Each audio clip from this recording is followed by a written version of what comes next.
नारी शक्ति का वंदन है, अभिनंदन है। और वाकपीठ पहले से चल गया, राजा महाराजाओं में भी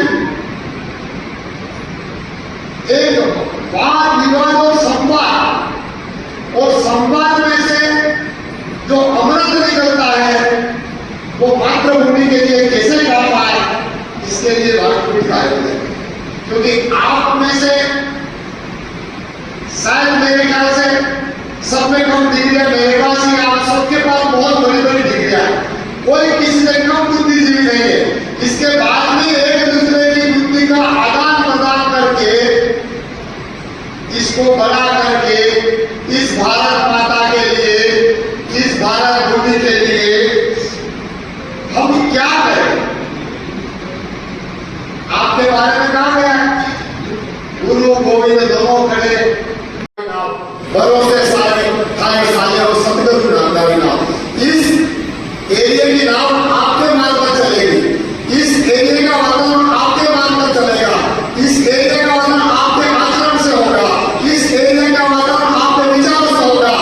इतने बड़े संख्या में वाकपीठ कराना, क्योंकि पीएस और प्रधानाचार्यों की बात को देख करके शिष्य उस चरित्र की ओर बढ़ना चाहता है।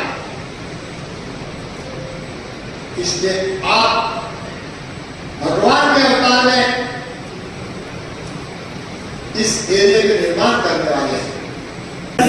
प्रिंसिपल साथीगण, आपकी सेवाओं के लिए हम सम्मान करते हैं। दोनों साथी महानुभावों का हार्दिक स्वागत और अभिनंदन। आप यहाँ पर आए, पाकर आपको आज हमारे हृदय सुमन यहाँ हर्ष आए। कैसे करें आपके प्रति हम व्यक्त दिल के। बस मैं आप सब लोगों से ये निवेदन करना चाहता हूँ कि आप लोग जिनके पास इस हिंदुस्तान की जो आने वाली पीढ़ी है, जो इस नेतृत्व करेगी, उन सबको आप पूरी तरीके से सक्षम बना सकते हैं, एक मजबूत बना सकते हैं, लेकिन उनके अंदर यही संस्कार आप लोगों को। आज से 2 दिवसीय संस्था प्रधानाचार्यों की जो कॉन्फ्रेंस है ये शुरू हो रही है।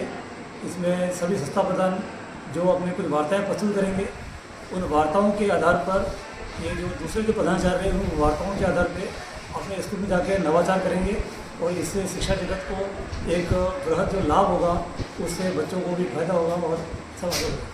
23 अप्रैल और 24 अप्रैल को ब्लॉक बांसवाड़ा के माध्यमिक उच्च माध्यमिक विद्यालय की संस्था प्रधान की वाकपीठ का आयोजन किया जा रहा है। ये सत्रारंभ वाकपीठ वर्ष पर्यंत चलने वाले शिक्षा के क्षेत्र में होने वाले नवाचार और जो भी कार्य होते हैं उनके बारे में सघन विस्तृत चर्चा की जाएगी। साथ ही साथ किस प्रकार से विद्यालय में पढ़ने वाले जो विद्यार्थी उनके परीक्षा परिणाम गुणवत्तापूर्ण हो और वो एक श्रेष्ठ नागरिक बन सकें, इस संबंध में कई वार्ताएं प्रस्तुत की जाएगी। ये वाकपीठ निश्चित रूप से संस्था प्रधानों के लिए एक मार्गदर्शक का काम करेगी और हम सभी मिलकर शिक्षा के क्षेत्र में अभूतपूर्व काम करके एक श्रेष्ठ नागरिक निर्माण करने का जो कार्य यहाँ पर वाकपीठ आयोजित किए उसमें निश्चित रूप से सफल होंगे। धन्यवाद। तन्मय मेहता, वाकपीठ उपाध्यक्ष, बांसवाड़ा। हमारे यहाँ पर बांसवाड़ा जिले के जो हमारा ब्लॉक है उस ब्लॉक के लगभग 64 सीनियर सेकेंडरी स्कूल के संस्था प्रधान और निजी स्कूल के प्रिंसिपल्स की एक संयुक्त वाकपीठ 2 दिवसीय आयोजित कर रहे हैं, जो शिविरा के नॉर्म्स के अकॉर्डिंग है। इसमें विविध जितने भी नवाचार होते हैं और ब्लॉक के अंदर जो विशिष्ट उपलब्धि प्राप्त करता विद्यार्थी होते हैं और जो हमारे शिक्षक साथी हैं उनका सम्मान भी इसी कार्यक्रम में किया जाता है। और जो पूरे सत्र पर्यंत की जितनी भी नई स्कीम्स के बारे में हमें जो अपडेट करना है, IFMS 3.0 ITR जो एक नया रूल्स एंड रेगुलेशन आया है उसके संबंध में और संस्था प्रधानों के क्या दायित्व है उसके संबंध में विशिष्ट वार्ताएं वार्ताकारों के द्वारा प्रस्तुत की जाएगी। 2 दिन पूरा मंथन कार्यक्रम चलना है। इसमें इस पूरे कार्यक्रम के अंदर हमारे सभी साथी उपस्थित रह करके जो शैक्षिक क्षेत्र में आने वाली जो दुविधाएं असुविधाएं उनसे किस प्रकार हम निजात पा सकते हैं, किस प्रकार हम जो साथी अपने विद्यालयों में अच्छा काम कर रहे हैं वो भी यहाँ पर प्रस्तुति दी जाएगी। इस तरीके से पूरी तरह हमारी ये वाकपीठ रहती है वो बहुत कारगर रहती है और विभाग के निर्देशानुसार हम इसको प्रतिवर्ष आयोजित करते हैं और एक वर्ष में सत्र में हम 2 बार सत्रारंभ और सत्रांत वाकपीठ का आयोजन करते हैं। बंधु भट्ट, वाकपीठ सचिव, बांसवाड़ा।